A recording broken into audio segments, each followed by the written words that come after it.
ઉના તાલુકાના ચાખરવાડા ગામમાં દર્દીને અડધો કિલોમીટર સુધી સ્ટ્રેચરમાં ઉંચકી અને લઈ જવા ગ્રામજનો બન્યા મજબૂર।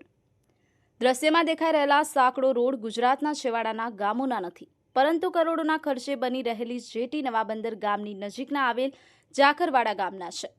ઉના તાલુકા શહેરથી માત્ર 5 કિલોમીટર જ દૂર આ ગામ આવેલું છે।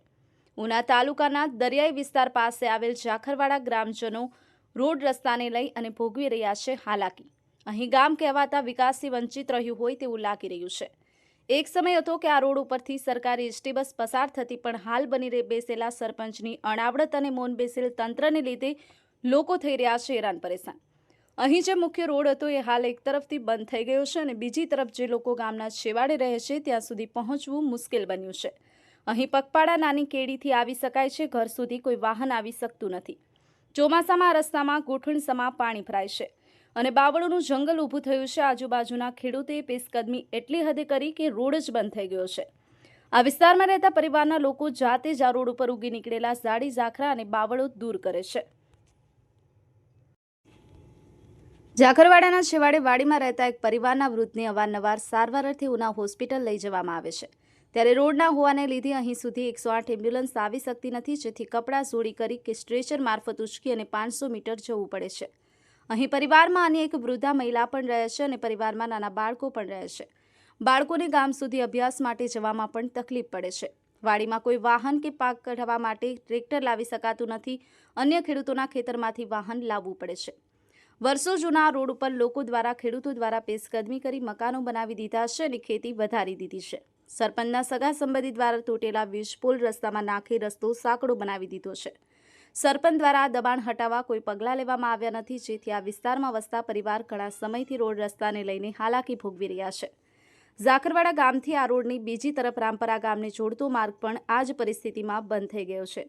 રામપરા ગામના લોકોને સસ્તા અનાજનો પુરવઠો અહીં સુધી લેવા આવવાનો હોય છે।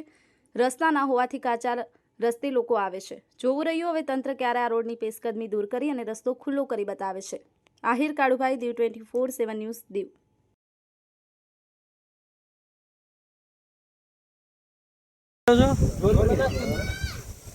એમ્બ્યુલન્સનો લોકો બાટલો આવે ને, એ બાટલો લઈ આવીએ એમ્બ્યુલન્સમાંથી ને પછી અહીંથી નાખીને 4 જણા લઈ જાય આમાં ગારામાં હાલી।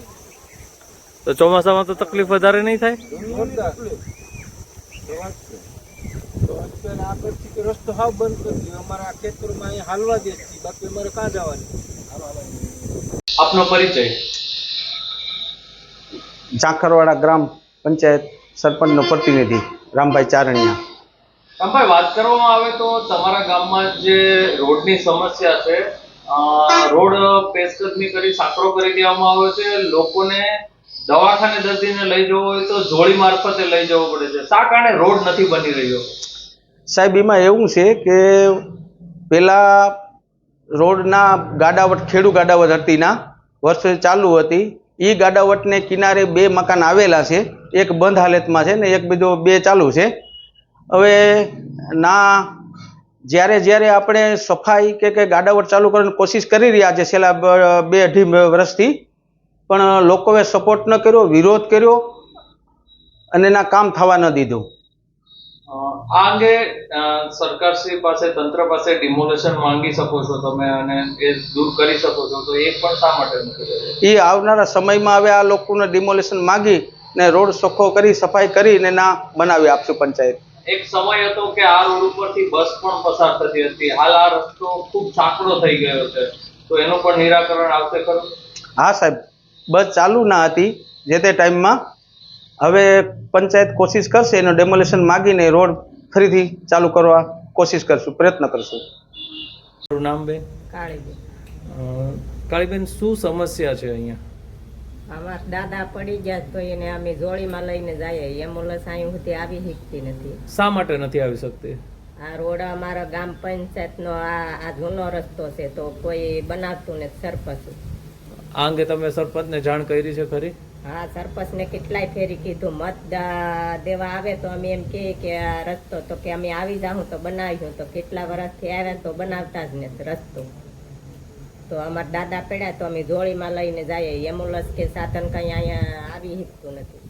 અમે થાલ લાવીએ તોય માથે લઈને આવીએ। સાધન બંધવીને. તો અમે કેટલા વર્ષોથી માથે જ લઈએ તો આ રસ્તો જ નથી બનાવતો. શું માંગ છે તમારી? અમારે આ રોડ બનાવવાની માંગ છે. આપનો પરિચય? હા, હું ભાણાભાઈ લક્ષ્મણ બોલું. અત્યારે અમારે પેલા દાદાના વખતમાં અહીંથી બસ હાલતી. અત્યારે માણસને હાલવું હોય તો તકલીફ છે, હલાતું નથી. બરાબર, અમારા દાદા છે તો એને દવાખાને લઈ જવા હોય તો અમારે તકલીફ જોરીમાં નાખીને અમે લઈ જાય. બે રણ લાવવું હોય તોય માથે ઉપાડીને, કોઈ વાહન જ હાલતું નથી. આ રોડ બસાને ભણાવવા મોકલાવવું હોય તોય ઉપાડ તેડીને અને વાડીમાં ચડાવીએ ત્યાં મૂકવા જાય. બાકી કંઈ અહીંયા વાહન હાલતું નથી. એ અમે આ સાફ કર્યું એટલે સુધી આ વાડીમાં હાલીએ તો, બાકી અહીંથી તો બધી બંધ જ છે. કેટલા સમયથી આ સમસ્યા છે? પેલા આ રોડ પોળો હતો? ઘણો સમય થઈ ગયો. આ ત્યાં તો રોડ જાજો બસ હાલી જતી, ટ્રેક્ટર હાલ્યા જતા, બધી હાલતું. અત્યારે કોઈ વસ્તુ નથી હાલતી. આ અંગે તમે સરપંચને કે કોઈને રજૂઆત કરી છે ખરી? એને કરી હતી તો એ કે હું આવું જ 2-3 દિનમાં આવું જ. તો એ રોડ કરવા ગયા તો સહયું માંગે. તો સહયું અમુક આપતા ને અમુક આપે જ ને એમ બધી. તો વધારે રોડ કરીને શું કરવાનું? શું માંગ છે તમારી?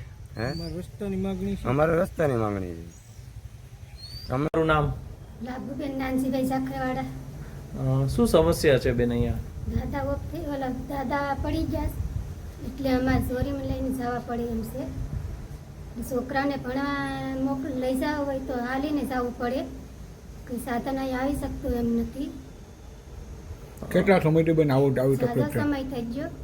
અહીંયા બસો ને બધું હાલતું હતું પણ અત્યારે બંધ થઈ ગયું બધું, રસ્તો બંધ આ થઈ અંગે તમે કોઈને રજૂઆત કરી છે? ગયો. હા હા, સાહેબને ઓલા સરપંચને. તો સરપંચ તરફથી શું જવાબ આપવામાં આવ્યો છે? સરપંચ કંઈ જાણ દેતો નથી. તમારી માંગ શું છે બેન? રસ્તો બનાવવાનો.